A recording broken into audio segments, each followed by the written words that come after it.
Alors, docteur Simodio, je veux juste qu'on comprenne, parce que c'est vraiment un paradoxe. Le Cameroun, comme disait Idriss Lynch, avait tout pour réussir, vraiment tout. Qu'est-ce qui s'est passé? Le cacao, on a reculé, le café, on a reculé, la banane, on recule. Le Cameroun a reculé partout, alors que tous les voyants semblaient être au vert. Qu'est-ce qui peut, à votre avis, justifier cela? Disons que les reculs ont commencé à se rendre visibles à partir du moment où nous avons cédé aux injonctions hétéronomes, dans les injonctions venant de l'extérieur.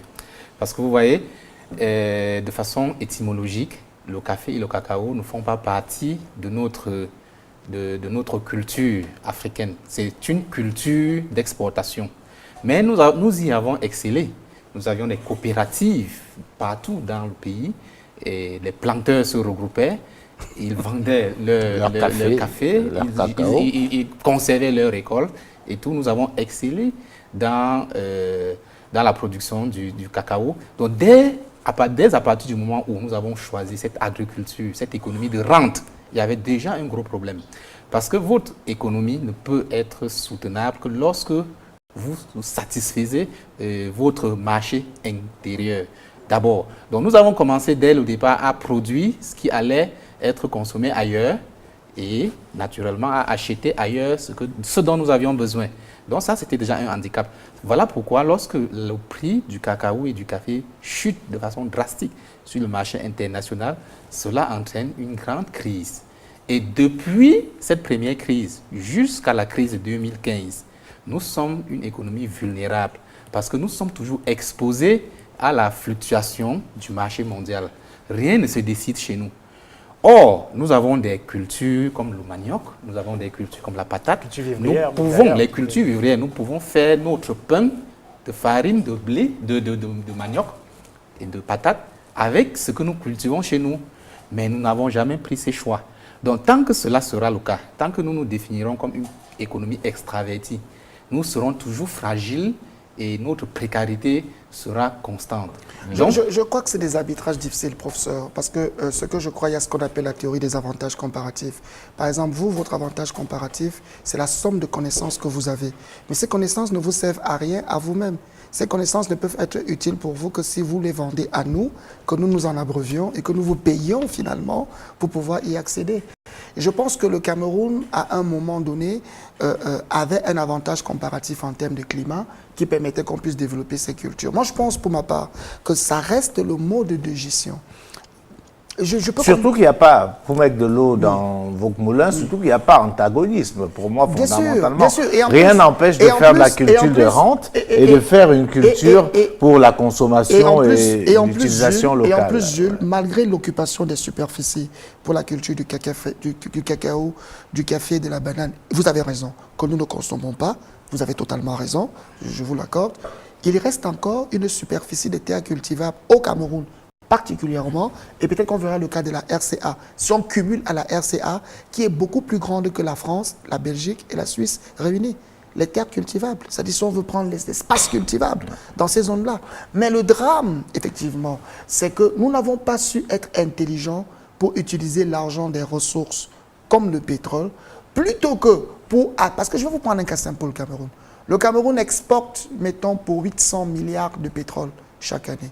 Mais il importe, malgré la Sonara, pour l'équivalent de 500 à 600 milliards de produits pétroliers bruts lampants. Mais ça n'a pas de sens. C'est une aberration. Et comme par hasard, un pays comme la Côte d'Ivoire, qui n'avait pas de pétrole du tout, a la plus grosse raffinerie de la côte ouest africaine, en attendant que le Nigeria de Dangote construit sa part, avec 10 millions de tonnes de produits de pétrole, je crois 10 000 tonnes de produits par jour, je ne sais pas, je dois avoir les indicateurs, mais c'est la Côte d'Ivoire. Comment on peut en arriver à cette situation où la Côte d'Ivoire, qui n'avait pas de pétrole, a la plus grosse raffinerie, le Cameroun, qui avait du pétrole depuis et qui est au bord de ça, a une raffinerie structurellement déficitaire. Essayons de sortir du Cameroun très rapidement. Oui. Eric Kiat et Maurice Simodio, mais on va sortir du Cameroun parce qu'on a 5 autres pays à voir rapidement. Je pense que le Cameroun aussi Maurice a pris l'exemple tout à l'heure d'une possibilité de diversifier les cultures.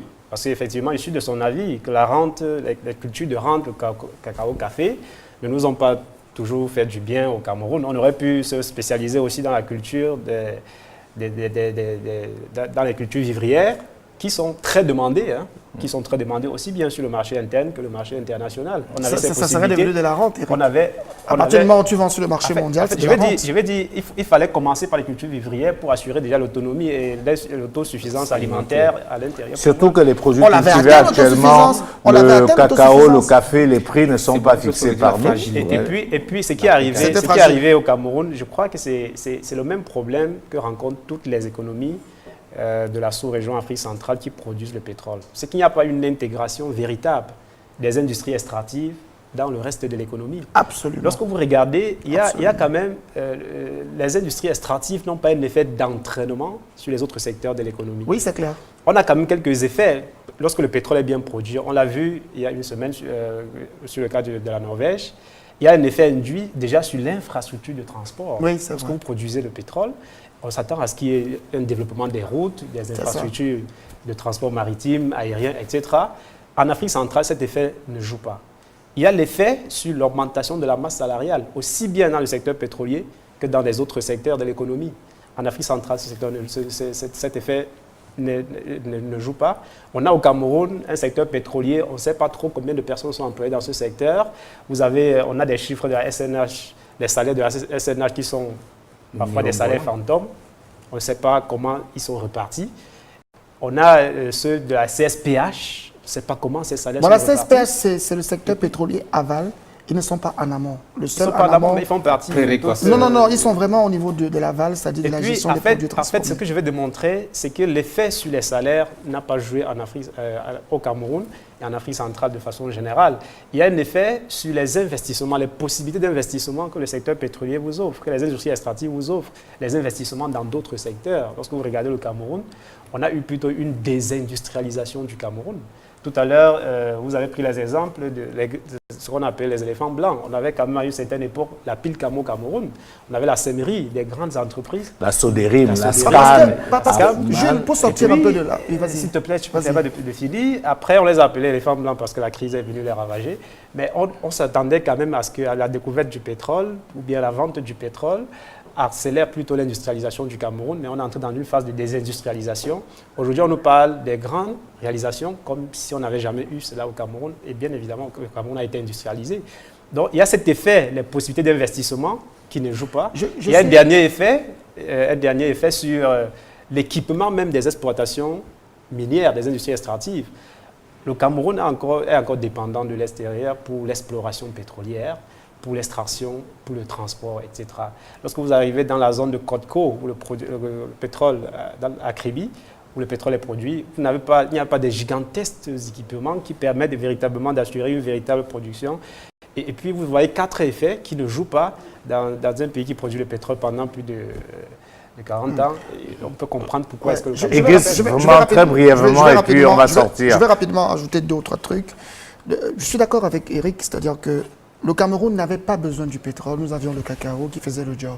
D'ailleurs, j'ai un ami économiste que vous connaissez, Dieudonné Somba, qui rappelle toujours, c'est pas pour être polémique, aux populations ressortissantes de l'Ouest, que le Cameroun ne s'est pas développé grâce à eux, mais grâce aux producteurs de cacao du centre. Voilà, parce que le cacao apportait l'essentiel de la devise. Et on avait effectivement une politique de planification qui a permis en fait qu'on accède à une autosuffisance, même sur le plan alimentaire. Le pétrole, et tu as raison, aurait par exemple dû servir à soutenir le tissu industriel. Qui est tombé pourquoi, Jules? Parce qu'à un moment, nous arrivons à un stade où le tissu industriel dépend des pièces détachées étrangères. Et ces pièces, il faut les payer en dollars. Or, lorsque les prix des matières premières ont baissé, le Cameroun n'avait plus assez de réserves de change et il était difficile de pouvoir obtenir des dollars nécessaires au financement de ces équipements-là. Donc je suis totalement d'accord avec toi. Mais une autre chose aussi qui est vraie, et c'est là où tu as aussi raison, c'est qu'il y a aujourd'hui un problème sur la pertinence des volumes de pétrole. Vous savez, on a suivi ici pendant un certain temps des gens dire que... Et on termine, Igris, parce qu'il nous reste très peu de temps. C'est très intéressant. On a suivi des gens dire qu'il y avait des tankers de pétrole qu'on détournait au large de Douala. Mais la vérité, c'est que si les tankers de pétrole ont pu être détournés, ça c'est ce qu'on a su. Mais peut-être bien que les quantités produites même L'État ne nous a jamais dit comment il faisait pour contrôler. Justement, il y a beaucoup de problèmes à ce niveau. On sort sur le Cameroun parce qu'on a encore plusieurs pays à Mais voir. le Cameroun, c'est la locomotive de la CEMAC. Donc, la conclusion va être un tout petit peu longue parce que pour les autres pays, on n'aura pas beaucoup à dire. Oui. Bon, disons que le Cameroun est un élève récalcitrant qui n'a pas appris lorsqu'il a redoublé ses classes. Il est passé à travers des moments difficiles, des crises, des conjonctures qui sont venus parfois d'ailleurs et qui ont été un mélange de sa propre naïveté et puis de la convoitise extérieure. Mais il fallait tirer des leçons. Malheureusement, en 2018, on se rend compte qu'aucune leçon n'a été tirée. Pourquoi ? Nous sommes sortis de l'ajustement structurel. Et douloureusement, parce qu'un pays comme la Côte d'Ivoire, lui, il est sorti de l'ajustement structurel 10 ans avant nous. Nous avons été recalés 2 fois dans le cadre de l'initiative des pays pauvres très endettés. Nous avons été recalés sous le ministre Meva Mebutu par 2 fois. Il a fallu qu'on nous apporte un nouveau MINFI pour que le processus s'accélère. Mais dès que nous sortons, prison, je crois. tout à fait, il est en prison, c'est une belle récompense. Dès que nous sortons du point d'achèvement de l'initiative PPTE, nous renouons avec la planification. Parce que la planification, c'est l'outil qui exprime la souveraineté industrielle d'un pays. Parce que si vous vous contentez d'acheter et de vendre, si vous vous contentez de cultiver ce que vous allez vendre, ce n'est pas l'industrie. Aucun pays au monde ne s'est développé sans industrie. Donc la souveraineté industrielle, c'est d'abord la planification. Donc le Cameroun renoue avec la planification et se met à travailler sur un document stratégique. Il s'appellera Vision 2035, le Cameroun, un pays démocratique, émergent et uni dans sa diversité. Il contient une centaine de pages et un peu plus qui trace le sillon et qui dit qu'en 2035, le Cameroun sera un pays émergent. Très bien. Par la suite, le Cameroun sort un DSE qui est comme un document d'application de la vision 2035 qui contient les actes et les actions à poser, les réalisations pour la première phase de la vision 2035 et qui devrait s'arrêter en 2020. On doit donc évaluer d'ici 1 an et demi le DSE. Le problème, c'est quoi? Le problème, c'est que le Cameroun n'a pas appris de ses erreurs et qu'il reprend les mêmes errements que par le passé. En utilisant des catégories désuètes, des catégories fragiles, précaires, pour se planifier, pour se projeter. Les 4 piliers du DSE, au nombre de ces 4 piliers, il y a un pilier qui est désuet, c'est-à-dire atteindre les objectifs du millénaire pour le développement. Donc il n'y a que 3 piliers qu'on peut évaluer en 2020. Pourquoi? Parce qu'au moment où le Cameroun adopte l'objectif d'être un pays qui a appliqué, qui a réussi à réaliser les OMD, c'est qu'il se rend bien compte que le délai qui avait été fixé par l'Organisation des Nations Unies, c'est-à-dire 2015, le Cameroun se rend bien compte qu'il ne pourra pas réaliser cet objectif en 2015. Donc, en 2009, unilatéralement, le Cameroun dit « je vais réaliser cet objectif en 2020 ». Sauf qu'entre 2009 et 2015, l'Organisation des Nations Unies se rend compte que personne ne va atteindre ces objectifs et les remplace avec un autre objectif, les objectifs de développement durable. Parce qu'on se rend bien compte que ce n'est pas possible, on ne peut pas le faire. Donc, on a un DSE qui sera évalué à 75%. Maintenant, si on prend l'autre pourcentage, l'autre 25%, qui consiste à dire qu'en 2020, le Cameroun aura une croissance à 2 chiffres. Parce que c'est à partir de là que le trajet vers le statut de NPI commence, nouveau pays industrialisé.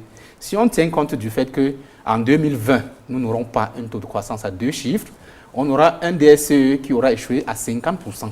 Parce que visiblement, nous sommes dans un taux de croissance en 2018 à 4%. Je vois mal comment entre 2018 et 2020, c'est-à-dire 1 an et demi, nous aurons un taux de croissance à 2 chiffres. Donc, c'est très mal parti. Comble, je finis avec le plan directeur de l'industrialisation, publié en 2016. Comble de bêtises, nous avons un plan directeur d'industrialisation qui dit clairement que la méthode d'industrialisation choisie par le Cameroun, c'est la fabrication des objets à forte valeur ajoutée orientés vers l'exportation. Très bien, mais comment est-ce qu'on peut opter pour cet objectif stratégique d'industrialisation tout en signant des APE avec l'Union européenne? Ce n'est pas cohérent. La zone commerciale que le Cameroun se choisit dans le plan directeur d'industrialisation, c'est la CEAC et le Nigeria. C'est un marché de près de 370 millions d'habitants. C'est un très bon marché, mais sauf que c'est avec l'Union européenne qu'on a signé des accords de partenariat. Et le Cameroun va recevoir ce que l'Union européenne fabrique. Alors que le Cameroun est en train de dire qu'il va fabriquer ce que la CEAC va consommer. Donc, on est en plein errement stratégique. Et comme si cela ne suffisait pas, disons également qu'on a beaucoup de plans d'urgence au Cameroun. Or, un grand stratégiste, Talleyrand, disait que lorsque c'est urgent, c'est que c'est déjà trop tard. Donc, il faut vraiment renouer avec la planification stratégique réelle pour pouvoir sortir de cette fragilité. Et éviter la gestion par l'urgence. Merci. Nous marquons rapidement un arrêt et nous revenons pour la deuxième et dernière partie de cette émission. Nous sommes de retour, madame, monsieur, sur le plateau de l'intelligence du monde. Après le Cameroun, il reste 5 pays. On a pris beaucoup de temps pour le Cameroun. Vous me direz, c'est normal. Comme le disait le docteur Simon Diop, c'est la locomotive, c'est le pays pilier de cette organisation-là, la CEMAC. Je voudrais qu'on parle aussi d'un autre pays, c'est le Congo. Le Congo a une relation un peu, j'ai envie de dire, bizarre avec le pétrole, un peu comme ceux qui ont commencé l'exploitation un peu sur le tard. On a remarqué ces dernières années au Congo une transformation avec la construction d'infrastructures routières. On a pu voir qu'aujourd'hui, il est possible de partir de Brazzaville à Dolisie par route, aller à Pointe-Noire. Il y a eu un certain nombre d'infrastructures. Quand vous arrivez à Brazzaville aujourd'hui, vous avez des grands immeubles. Tout ça vient du pétrole. Mais on s'est rendu compte aussi que cet État a failli de très peu être en faillite. Qu'est-ce qui s'est passé dans ce pays-là? Il y a une chose importante, c'est que dans la comptabilisation, dans les comptes publics nationaux, très souvent, le déficit extérieur est comptabilisé comme étant une dette du pays. Ça, il ne faut pas oublier ça. Par exemple, si vous vous retrouvez à avoir plus importé que vous n'avez exporté, ce gap-là est une dette du pays. Ce n'est pas votre dette, les consommateurs, c'est la dette du pays en fait. Ça, c'est le premier point. Le deuxième point, c'est qu'il faut noter 2 étapes dans l'exploitation du pétrole congolais. Il y a l'étape où les entreprises françaises, notamment, je pense Perenco ou Elf à l'époque, étaient dominantes. Ça a été une étape vraiment de grand désordre, c'est pas moi qui le dis. Il y a aujourd'hui des procès en France. Oui, et les Congolais le disent. L'ancien ministre congolais de l'énergie disait « Nous, on ne savait même pas quelle quantité de pétrole on exploitait. Nous, on n'avait aucune information. Voilà. On savait juste qu'on exploitait le pétrole et on prenait ce qu'on nous donnait. » Je pense que ça a été aussi... Après, vous savez, je ne veux pas dire ça. Les Congolais, c'est des gens bien. Il y a des gens très intelligents. Ils ont eu des dirigeants brillants. Pascal Lissouba, c'était quelqu'un de magnifique. Mais il a mis très peu de temps, Lissouba. Il a pris des réformes, il a pris des décisions qui lui ont coûté... Visiblement, soit il était trop malin pour son peuple, soit son peuple était trop malin pour lui. Donc, dans tous les cas, il a sauté très rapidement, c'est dommage. Sassou Nguesso, c'est un homme d'État qui a apporté une certaine stabilité. Mais voilà, il y a eu 2 exploitations du pétrole au Congo. L'exploitation avec la France, qui pour ma part, les entreprises françaises, qui est vraiment la grande époque de la France-Afrique et de toutes ces choses aujourd'hui que même les Français eux-mêmes ne veulent plus voir. Ah, c'est pas ceux qui ne veulent plus voir, c'est qu'ils n'ont pas le choix. Qui est décrié, décrié. Et il y a eu l'exploitation avec la Chine. Avec les entreprises françaises, il est clair, c'était le pillage, c'était... aujourd'hui, beaucoup de rapports l'indiquent. Avec la Chine, ça a été plus complexe. Mais au moins, les Congolais ont tout ce que vous avez cité, les infrastructures et tout le reste. Mais où est le côté pernicieux? Le côté pernicieux, c'est d'abord qu'on a un dirigeant qui malheureusement est tenu par son clan familial et qui forcément ne prend pas des décisions de gouvernance qui tiennent véritablement compte du développement macro Parce que même quand on construit les routes et tout le reste, c'est davantage pour afficher sa grandeur. Justement. Voilà, son magnamisme. En On fait. est ancré dans une sorte de compétition. On parlera des autres pays tout à l'heure, Voilà. mais il est arrivé à un moment donné avec la ce Guinée boom pétrolier, équatoriale, avec ce boom et la pétrolier, une bataille sorte de- de et la concurrence bataille de en leadership. termes d'infrastructures entre ces pays, la Guinée équatoriale, le Congo, Et le Tchad, autant, etc. autant que Chavez avait la compétition avec, heureusement, les USA, autant le président Sassou Nguesso et son staff se sont mis en compétition dans une sous-région complètement petite. Et tous avaient le même partenaire, les Chinois. Je ne sais pas si ça t'arrive souvent de prendre l'avion dans tous ces pays-là. Heureusement, on prend toujours les mêmes compagnies aériennes. Mais ils sont pleins dans l'avion quand vous arrivez. Ils descendent là-bas, ils bavardent des Chinois. Et voilà. Donc, ils avaient tous des Chinois. Qu'est-ce que les Chinois font? Les Chinois disent, pas de problème, vous avez du pétrole, non, on va organiser tout ça. Ce qu'on fait, c'est qu'on vous fait des avances et vous rembourserez contre du pétrole. Donc nous, on vous fait une avance pour construire toutes vos infrastructures. Le village des Jeux olympiques africains, le village de CC, les routes de CC. Ils vous font tout ça sans planification. À quoi sert la route Brazzaville-Pointe-Noire si ce n'est pas une route qui permet de porter des marchandises de Brazzaville pour aller les exporter à Pointe-Noire et apporter des devises? À quoi sert de construire des bâtiments si à l'intérieur on ne réfléchit pas à faire des productions de biens et de services qui vont être vendus sur le marché international? Ça ne sert à rien. C'est des trucs pour embellir, mais sans Surtout aucune qu'après se rentabilité. pose la question de l'entretien. Comment est-ce qu'on l'entretient? Or, pendant ce temps, les Chinois vous ont donné, mettons l'équivalent de 600 milliards de francs CFA sous la forme d'échange contre pétrole. Le contrat est signé quand le baril de pétrole vaut 100 $. Ce n'est pas un problème. Je veux dire, si le Chinois vous prête 100 $ et qu'il faut rembourser un baril de pétrole, ce n'est pas un problème.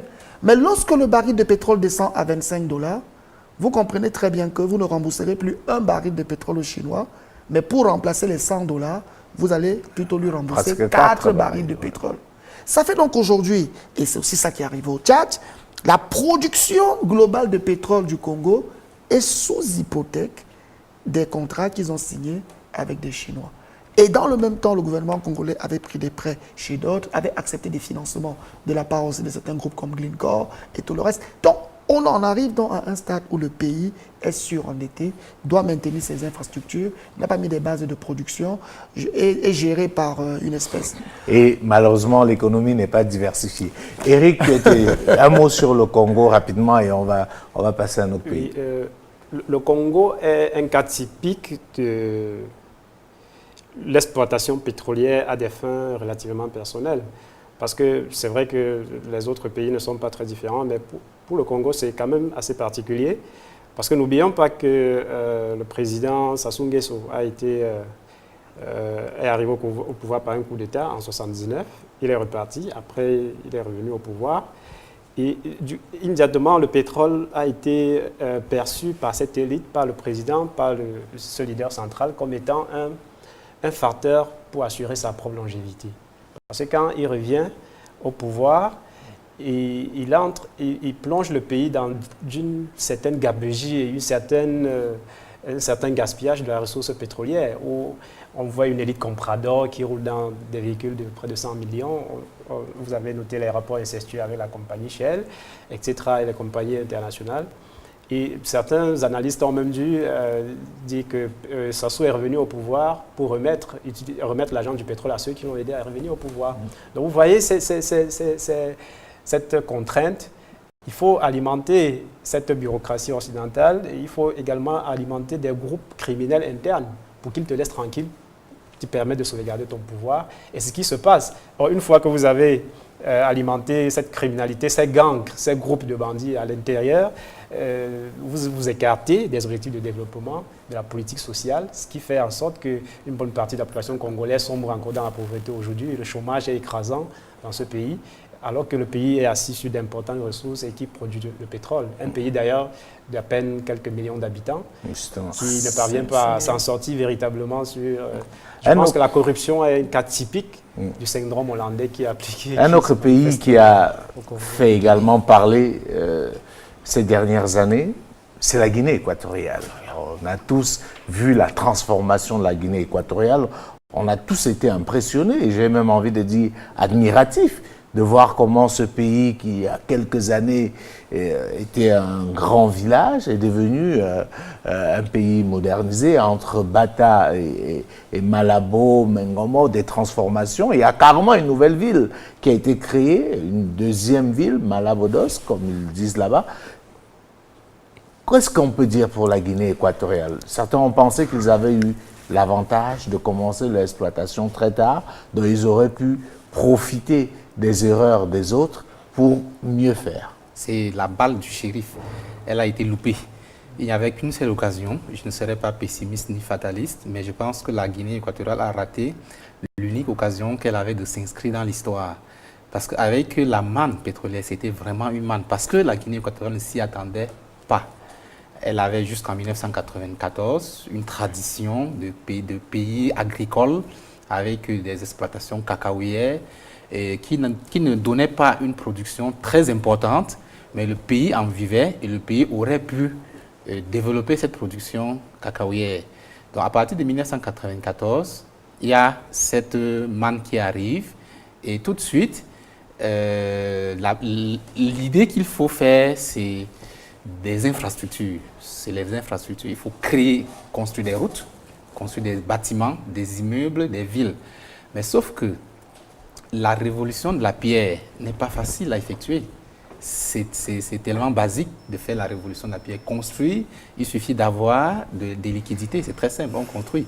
Mais à quoi ça va servir, comme demandait Idriss Lynch? La Guinée équatoriale n'est pas un pays qui a une vocation, qui se défend, qui revendique une vocation touristique.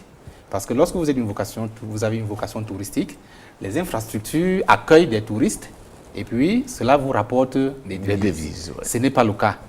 La Guinée équatoriale n'a pas parié sur l'innovation parce qu'un tout petit pays qui a une ouverture maritime aurait pu se forger une réputation d'incubateur d'un pays qui reçoit une zone franche et industrielle, qui reçoit comme l'île Maurice d'ailleurs, qui reçoit des multinationales, qui leur ouvrent des cadres.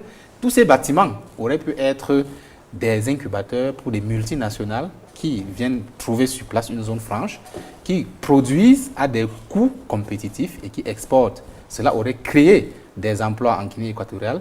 Cela aurait également permis aux Équato-Guinéens d'apprendre la technologie et de s'affranchir plus tard et de devenir souverains sur le plan industriel. Cela n'a pas été fait.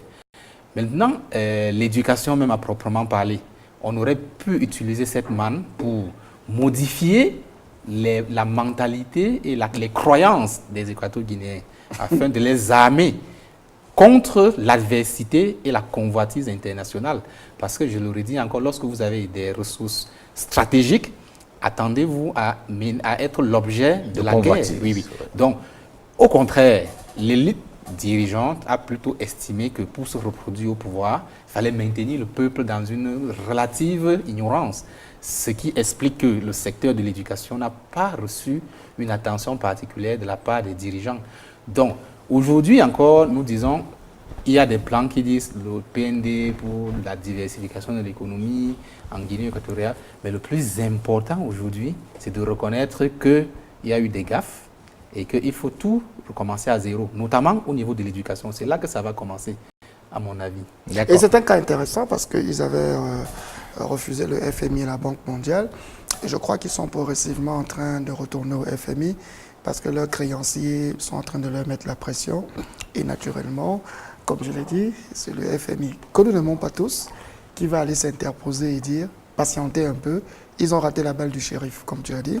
Mais on peut les soutenir le temps qu'ils se remettent sur leurs jambes. Alors, parlons d'un autre pays, et je reste avec Idriss Lynch, c'est la République centrafricaine. Oui. Alors, c'est un pays extraordinaire qui connaît une instabilité chronique depuis des années. C'est un peu à l'image, et ça peut s'expliquer vu le voisinage de la RDC, ce que certains appellent une catastrophe géologique. C'est un pays extrêmement riche, mais la pauvreté en République centrafricaine est tout simplement affligeante. J'ai été 3 fois à Bangui. Je parle toujours de ce pays avec beaucoup de peine, parce que j'adore ce pays.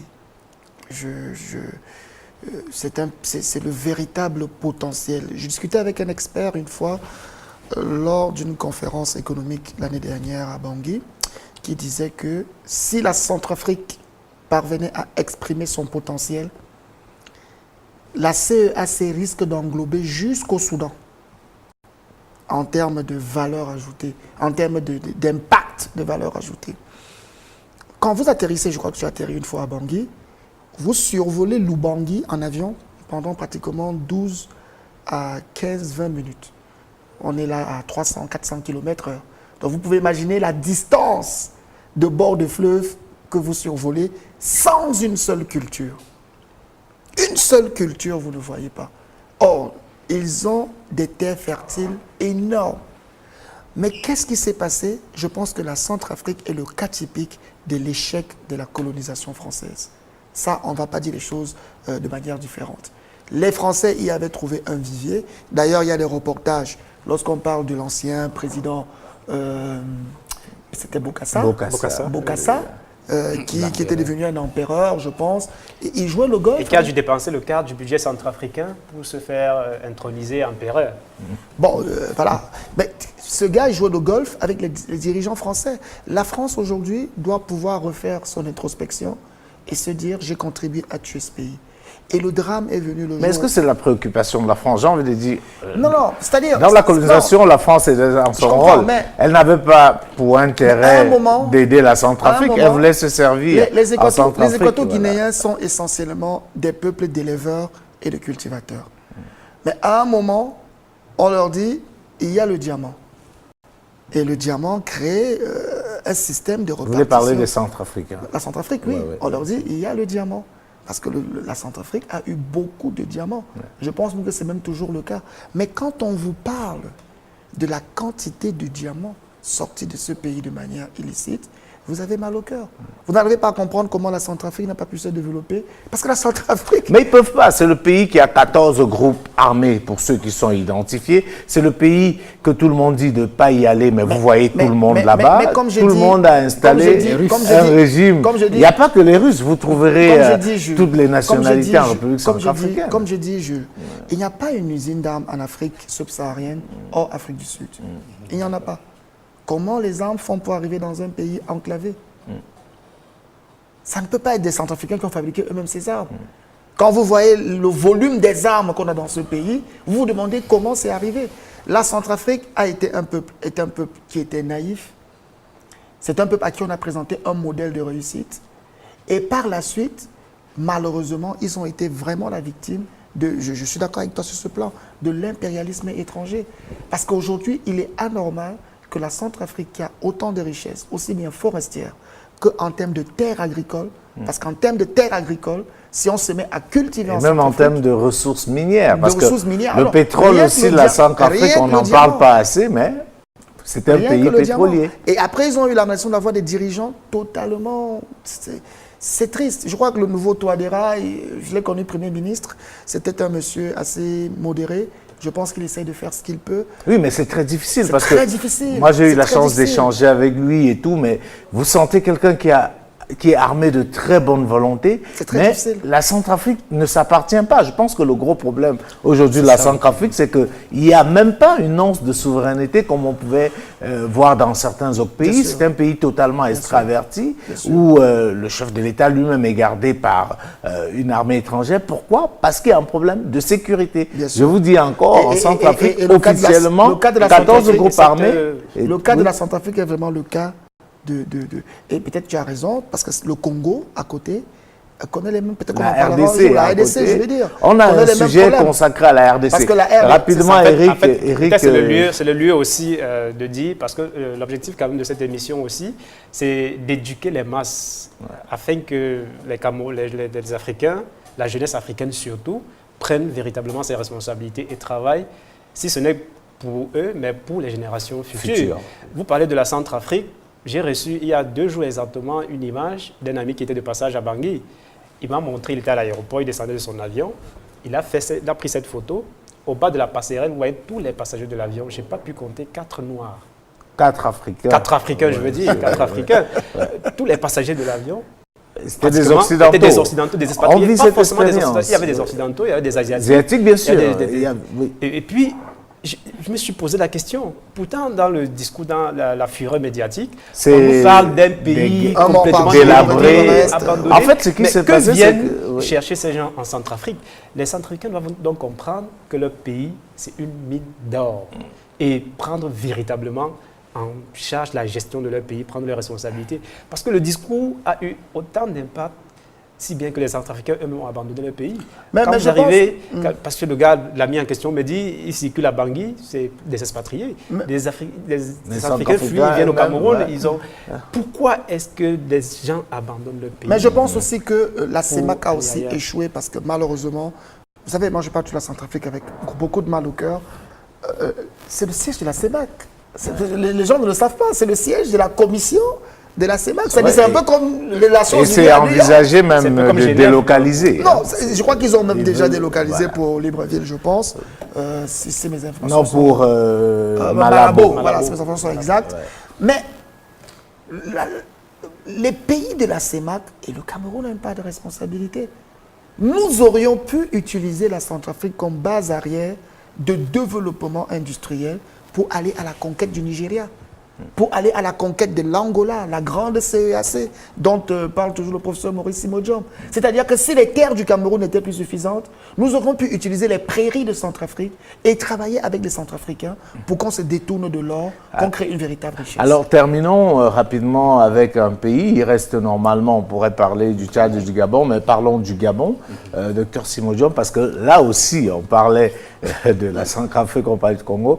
Le Gabon, c'est aussi une autre catastrophe, mais en un autre genre. Ça veut dire que voilà un tout petit pays, très peu peuplé, qui a une vieille expérience de l'exploitation du pétrole pendant des années, mais pendant très longtemps, ce pétrole n'a pas servi au Gabon et encore moins aux Gabonais.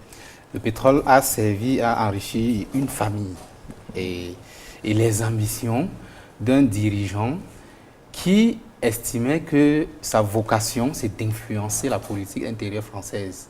Donc, le président Omar Bongo, pendant 42 ans, a concentré toute son énergie... Comme Hugo Chavez, alors. Oui, a concentré toute son énergie à financer des partis politiques français, de tous bords confondus. Voilà à quoi a servi l'argent du pétrole gabonais. Heureusement, depuis 2009, il y a une transition et tout le monde voit très bien, d'une façon nette, qu'il y a un changement. De cap. Il y a un changement de cap. Aujourd'hui, on a une planification. Alors, le plan stratégique du Gabon est l'un des plus cohérents en Afrique centrale. Je prends un exemple très simple. Le Gabon dit, je serai un producteur d'huile de palme. Ouais. Et depuis l'année passée, ça se vérifie déjà. Le Gabon a exporté pour la première fois l'huile de palme. Donc, Bon, mais rappelle ça, quand même que c'est des investisseurs étrangers. Oui, là, non, n'est pas le problème. c'est-à-dire que Le problème, c'est pas que ce soit qu'est-ce qui des développe investisseurs l'île étrangers, Maurice? c'est... Qu'est-ce qui développe l'île Maurice? Ce n'est pas des Mauriciens. L'île Maurice est développée par des entreprises étrangères que l'île Maurice attire. Non, c'est vrai, je te le concède. Je te le Également concède. Singapour. Je te le concède. Donc, généralement, lorsque vous êtes un tout petit pays, vous devez attirer des investisseurs et les flatter, Je te le concède. leur donner des incitations. Et c'est ce que Olam fait au Gabon. Le Gabon courtise Olam, lui donne la possibilité de faire de l'huile de palme et d'exporter.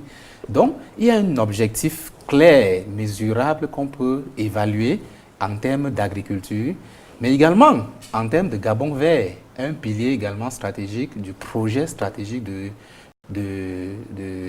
d'Ali Bongo, qui consiste à mesurer l'empreinte carbone produite par le Gabon. Le Gabon est le seul pays de la CEMAC, je dirais même de l'Afrique subsaharienne, qui maîtrise son empreinte carbone, qui peut dire aux pays occidentaux, voilà mon empreinte carbone, vous me payez et tant vous me pour payez ça. tant pour mon empreinte carbone. Le Cameroun ne peut pas faire ça parce qu'il n'a pas investi dans ce secteur. Le Congo ne peut pas le faire. Le Gabon a une vision et il l'a implémentée. Donc, dans des discussions sur les changements climatiques, si le Gabon parle, on l'écoutera de façon très religieuse parce qu'au moins, il a des chiffres exacts. Et par contre, les autres pays africains viendront avec des chiffres que des observateurs étrangers vont leur donner en disant, bon, voilà votre empreinte carbone. Donc, le Gabon est en train de changer de cap. Et la principale conséquence, c'est qu'aujourd'hui, le président gabonais est détesté par certaines puissances occidentales. Mais aussi Notamment. par une partie des Gabonais. Parce que Bien sûr. Bon, mais Parce que la quand vous souveraineté, suivez, voilà. la souveraineté a un prix. Donc, lorsque nous parlons des ressources naturelles, nous parlons des ressources naturelles parce qu'elles entraînent une convoitise internationale. Et nous donnons une pédagogie pour que les Africains sachent gérer cette convoitise internationale. Notamment dans la quête de la souveraineté, il y a un prix à payer. Et le prix à payer peut être très cher.